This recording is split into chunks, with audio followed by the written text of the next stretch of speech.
I thought I'd start with these works because they form the kind of link back to my last exhibition, I guess. And what I was really kind of curious about when we've got quite well-known images like the Matisse here or the Ingres fabulous painting of a Turkish bath here, is that we tend to talk about them because they're situated in the context of art, talk about them in terms of their formal qualities. As a draftsman, with colour, pattern, decoration and the like, and there'll be all sorts of things about the sumptuous brushstroke of Ingres's paintings, which I can talk that language and that's fine, but to me, the other interesting thing is that they both painted really hot chicks. I mean, these are highly charged, sexy images, and I've always been kind of curious about when we use language and it changes just simply according to the context. And so I kind of like this juxtaposition of this really cute 50s pin-up next to the painting. You know, this one's popular culture and spoken about in a very different way to these dames here who are spoken about in another way.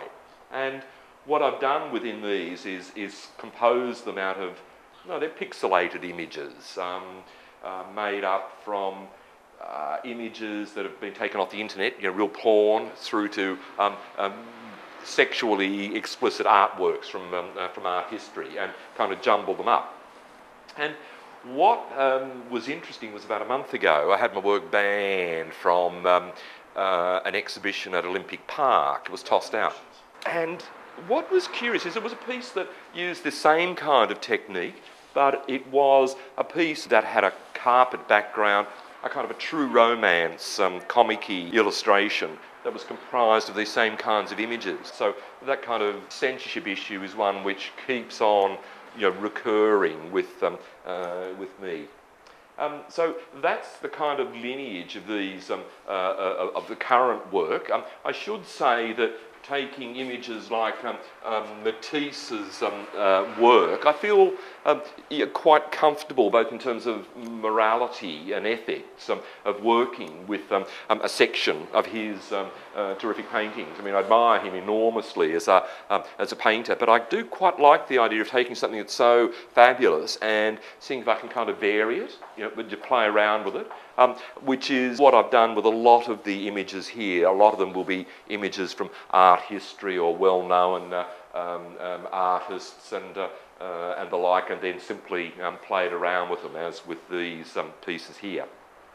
This work over here is a piece that was bought by the National Gallery in Canberra. It works on a device that I really like, where the kind of devices that filmmakers like Jim Jarmusch and David Lynch use, where there's a non-linear story. There is a story simply by association, and at the end you might not be sure what that story is. It's open to your interpretation.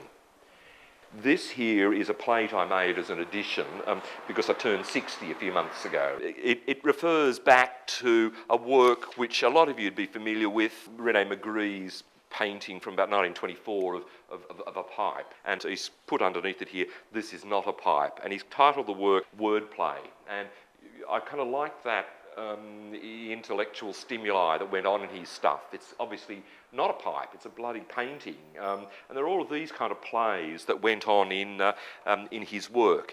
I should also say though that when we took this photograph, I got my best suit out and a nice new white shirt and my best silk tie, and I got Mickey to do the tie-up and it was back to front, the whole thing, right? And the reason I did that was because it was just a lot more fun. Yeah? And you know, I kind of like that notion of getting as much out of an experience as I can. And so, you know, pieces like Makita Man over here, you've got you know, this kind of bizarre juxtaposition of the oriental figure and the duck's head and the drill bit coming out. But down the bottom here, the images are quite, you know, quite kind of strange, and I hope, you know, you're kind of intrigued by the piece to start pondering what the hell is that that image, and I don't want to really spell it out for people, but just want to kind of set up a bit of a narrative through it.